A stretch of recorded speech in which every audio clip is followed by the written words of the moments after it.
Today on Focus Today, I want to welcome to our show Gwenne Alexander. She's the Executive Director of Action of Pennsylvania, and Action stands for Americans for Christian Traditions in Our Nation. And it's an organization focusing on protecting those traditions and electing people who will protect those traditions. So, Gwen, what a delight to have you. Where are we Skyping you in from? Hey, well, from Pennsylvania, right outside Philadelphia. I'm in Westchester. Are you snowed in? It's a little icy, rainy, icy, cold. Oh, nice to have you. Tell us about Action. How'd this come about? Hey, Perry. Well, thank you for having me on. And, you know, everybody kind of stumbles over that acronym a little bit. So it is Action Americans for Christian Traditions in Our Nation. And, really, basically, the acronym says a lot about our organization. We are a pro-life organization. We support Judeo-Christian values. And we found out that over 75% of Christians do not vote, not even in a presidential election. Mm-hmm. So that is very, very key to a lot of elections. And we've also found out, statistics say that the reason that more than 75% of Christians don't vote is because they don't have an understanding of the issues, they don't have an understanding of the candidates, so they just don't vote. So Action exists to inform people, educate people, really to make it easy for Christians. We know that people are busy, aren't they? Yeah. Well, we also know, on some of those numbers that you're quoting there, that if Christians would increase their voting turnout by 20%, we take just about any election in the country. Absolutely. We've heard this over and over. If we can just get out the Christian vote, we can change an election. So actually, Action has been pretty successful at getting out. Actually, we have been more successful at getting out the Christian vote than any other organization that we know of. So we focus on grassroots. And that's really the way to go, Perry. I mean, you need to think about how do you get Christians out to vote? And so we talk about having church contacts and having people in different churches, and those people need to get out the information about the candidates and about issues. How big is the lie of the myth, separation church and state, been in getting Christians to vote because pastors are afraid to touch it?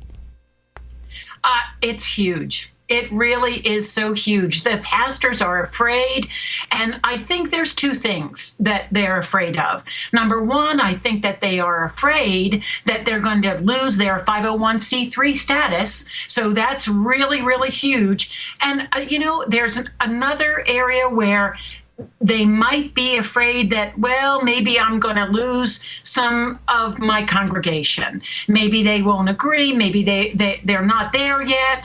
And so I think that some of them are really afraid. So that is a huge part of it. All right, we're in an election year. The holidays are over, and I think all the campaigns probably crank up today as we head into the primary season. What are your goals for this upcoming midterm election? Okay, huge. Okay, I will reiterate, grassroots, grassroots, grassroots. Really, really important. Of course, here in Pennsylvania, we have a statewide governor's election. Of course, all of our congressmen are up for election. All of our state representatives are up for election. And all of that will be very, very important. And we will be involved in all of that. But the key for us is grassroots.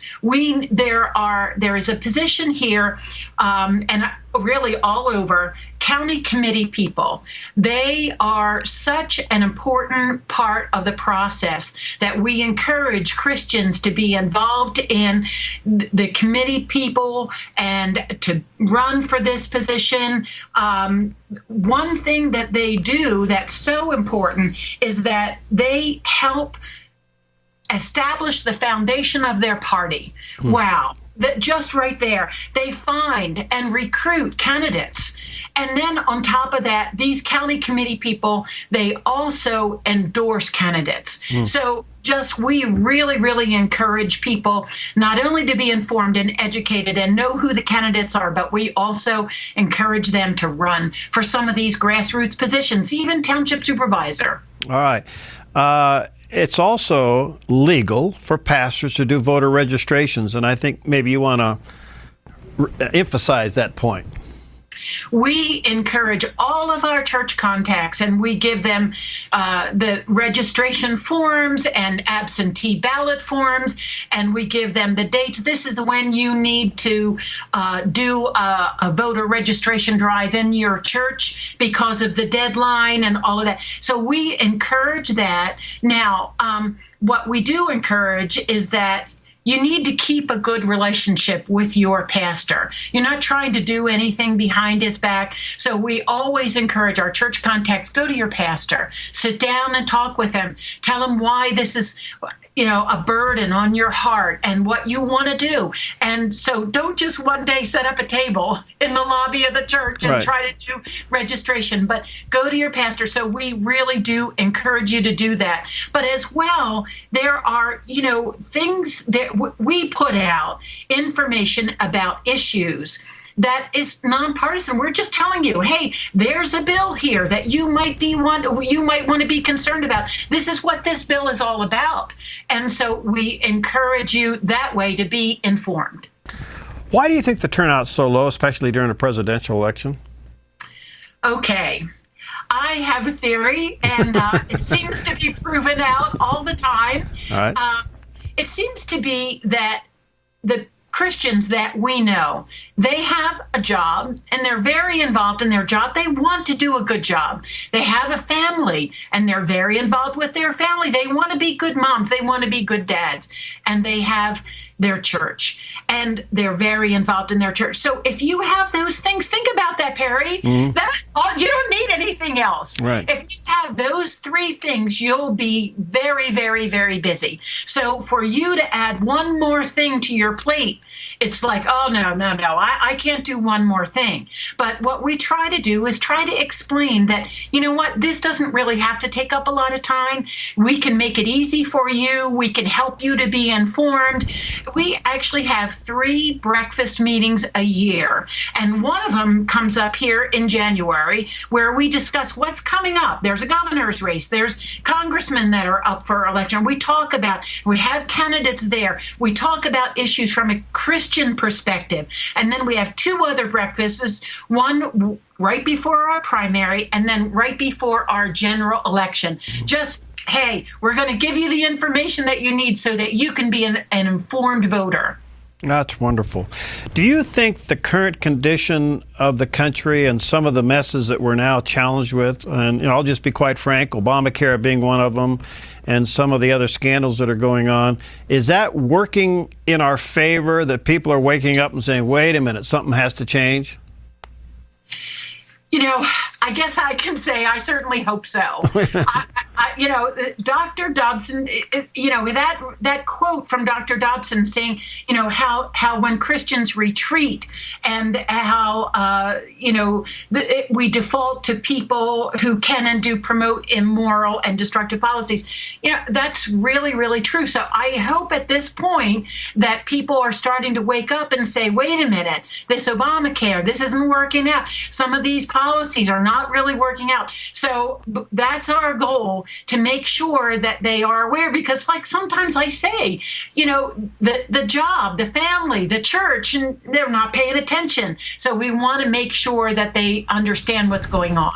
All right, let me take a break here. When we come back, I want you to deal with a question, and that is, do you think Christians today see their Christian responsibility to include civic responsibility?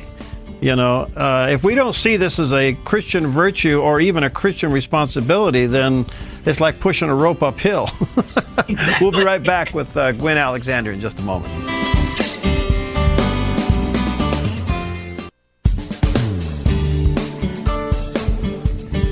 Okay, we're back, and our special guest today is Gwenne Alexander. She's the Executive Director of Action of Pennsylvania.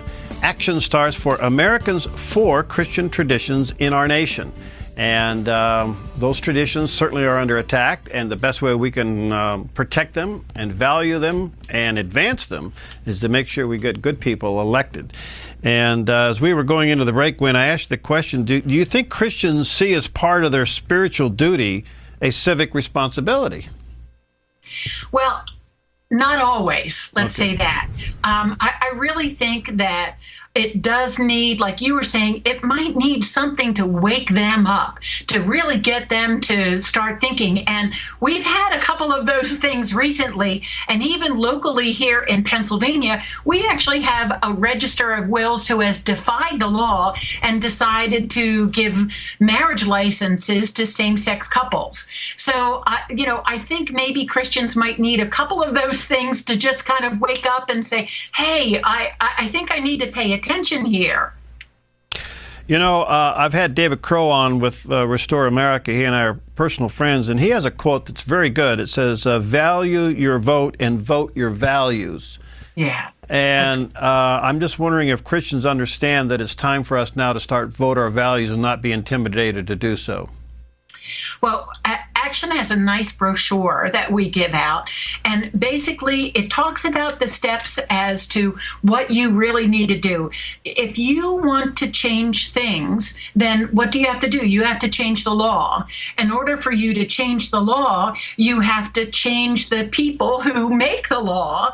And so in order for you to be elected, to be a candidate, you have to be on the ballot, you have to be on the general election ballot, and you have to also win the primary. So it just all focuses on getting involved and the reasons why you need to get involved. So it's kind of a step-by-step brochure that talks about this process, but it shows you why Christians really need to be involved. How do you fight apathy? A lot of people will say, oh, well, it's so bad, why bother?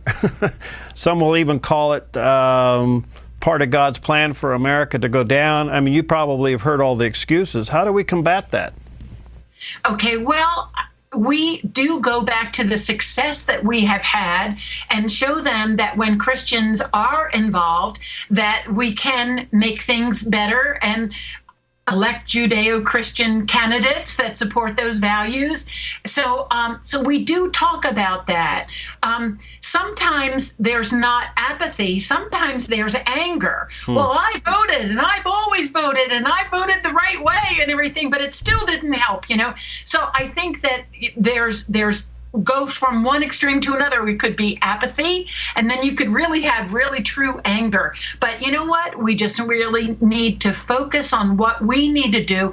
I mean, I've always felt that we just need to do, you've heard this expression over and over, do everything that you can, okay? And as if it depends on you, but pray as if it all depends on God. Right. Well, we're in that time where we have to realize this may be a marathon, not a sprint. Do we have the patience to say, all right, we're going to win a few and lose a few, but we got to stay at it?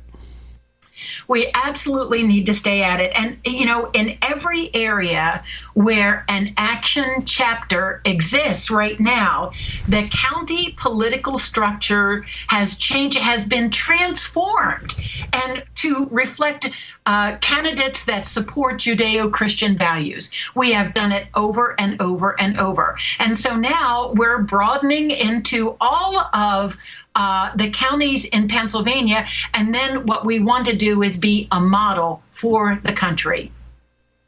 Well, I'm very passionate about this myself. There was a time on my radio talk show where I would ask a caller, did you vote? And if they didn't vote, then I didn't think they should have a voice. I've since mellowed a little bit, but I mean, that's basically what we're saying, isn't it?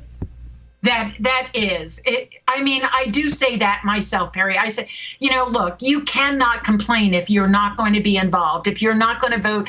I don't want to hear your complaints because we work so hard. So, but the ultimate vision and goal of Action is to have that chapter in every county in Pennsylvania and become that model for the nation. And the benefits will be better leaders and will be better laws and just better lives for all of us. And we are committed to informing Christians and encouraging them to get involved and motivating them to vote. So anyway, we do that through our experience, through our commitment, and through our leadership to do better than any other organization. Gwen, it would seem that the attack on Christians and Christian values has never been more prominent as today, that alone would be a motivator for us to defend what we believe and know to be true. I agree with you, Perry. I do think that some, like you say, are maybe apathetic, or maybe they're not paying attention or whatever. So that's why we exist. We're trying to get that information out so that you kind of know what's going on. And Perry, we have webinars, we have monthly webinars, we have those 3 breakfast meetings a year, we have information, we have emails going out a lot, and we also have just information going out through our church contacts. So Are you looking for somebody to set up an Action of Oregon? Absolutely, we certainly are. Are you the one, Perry? I'm not doing anything between midnight and 4 a.m. Well, that's plenty of time, I'm sure. All right, so if people want to get involved, what do they do, Gwen? Well, the best way is to go to our website. Our website is actionofpa.org, and we would love to have you go there. You can register for our emails. You can sign up for webinars. We just really encourage you to go there and get information. All right, come back to some of these statistics. And you said 70% didn't even show up in the last election. I mean, that is inexcusable. Absolutely inexcusable. And, we're just trying to make it easy. We are actually now working on a brochure and something for our website so you can see where candidates are voting. So we're just trying to make it really easy. You don't have to do the research. You don't have to, follow what's going on a day-to-day basis. But at the last minute, right before you vote, or the weekend before you vote, let's go to the website. You can go to one of our Action breakfasts if you're local around here, and you can get the information that you need in order to be informed to vote. Do you sense a pushback in America? Well, that's kind of funny, because everywhere that we have started an Action chapter, and I already told you we've been so successful now, but it doesn't start out that way, Perry.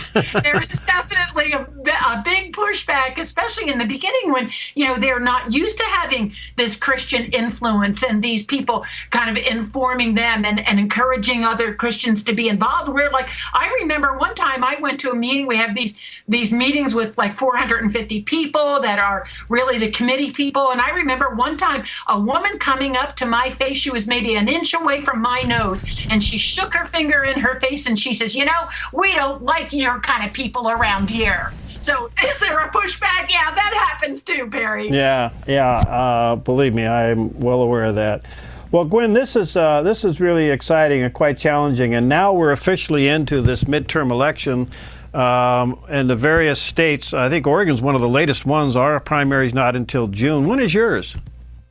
Ours is May. So, and this year, ours is May too. Excuse me, May. I'm sorry. Yeah, ours is a little bit later. We always move it up for a presidential election, but we don't move it up too much that we're really a player. We move it up to April, but in these elections, we'll be later in May. So, all right. This is a midterm election, which notoriously is even worse than a presidential election. However, in 2010, we saw a significant turnaround in the House of Representatives. So this could be a huge election, both in the House and the Senate, from the national standpoint, and even throughout the states. Exactly, and we're hearing that there's good possibility that we'll be able to pick up the Senate in this midterm election. So we'll just see. I think Perry, it all depends on the Christian vote. As you gave statistics earlier, I mean, we could change an election just by getting Christians out to vote.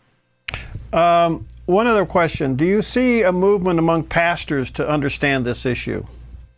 Well, we have a friend that we work very, very closely here in Pennsylvania. We have a Pennsylvania Pastors Network, and it's run by Sam Rohr, and he does a great job. Yeah, I've had Sam on. Yeah, I'm sure you have. He does a great job at really trying to inform the pastors, encouraging them to just really be willing to take a stand. So we work closely with him. He kind of reaches out to the pastors where we're trying to reach out to the grassroots, to the voters. All right. Where do they go? One more time. Give the website. It is actionofpa.org, and then on the left-hand side, there's different hot links there for the different chapters. So we encourage your listeners to go there. All right, Gwen, thanks for being with us today, and let's stay in touch as things heat up as we get towards the end of the primary season and then into the general, okay? That sounds great, Perry. Thank you. Thank you. All right. Nice having you. All right. Gwenne Alexander with us today. I just want to take a few moments at the end of the program and say to the many of you who responded to the Dove at the end of the year, thank you so very much. We did meet our goal.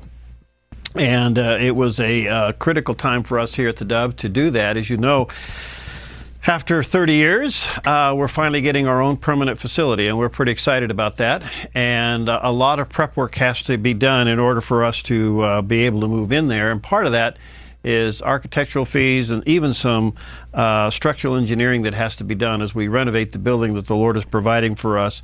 So I just want to say to all of you who responded prayerfully, thank you so very much. To some, it was even sacrificial, and I know that, and I want to say thank you.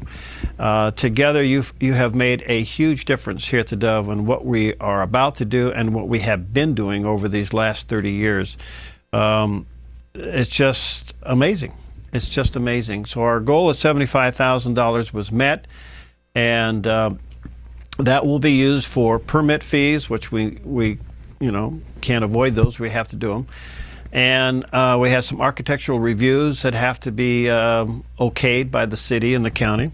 And we'll probably have some structural engineering that has to be done in order to put in a mezzanine in some of the parts of the building that we will be occupying. So many of you stepped out of your comfort zone and helped us, and I just want to say thank you. It's your monthly support of the Dove that makes a huge difference in what we're doing. Sometimes I have to look back, kind of like the children of Israel. You have to look back in order to look forward, to gain your strength and faith to move forward. And over these last 30 years, we have grown from a 1,000-watt daytime-only radio station to 4 full-time FM radio stations, 6 full-time FM translators, and by the way, 3 more will be added this year as we picked up 3 more licenses, a television station, and we have some more announcements on that coming up shortly. And it's all been done because of you and your belief in what we're doing and the impact that the Dove programming is having on people's lives. I wish you could read some of the mail. Some of it's very personal, and people respond to the programming and how the Dove ministers. And a lot of people are ministers. We know there's 3 groups that listen and watch the Dove. There are those who are active Christians and they're active in their faith. There are those, 1/3, who are discouraged. They've been hurt or discouraged. And 1/3 are non-believers. We know that by our own research that we've done. So the Dove is reaching across the board and ministering to a variety of people, and the impact of the programming is just sometimes over the top. And last month, we had over 44,000 people view some of the Dove's YouTube programming segments that we've done on the show. And so it's reaching out not only throughout Northern California and Southern Oregon and the coast, but it's reaching out literally around the United States and throughout the world. And you make that happen with your support. And there's no other way we could be on the air without your faithful monthly support. But the many of you that want the extra mile last month to help us on a year-end gift to get ready to do the build out, which is the beginning stages of a huge project. I just want to say thank you. Thank you very much from all of us here at theDove. God bless you all. We'll see you next time on Focus Today.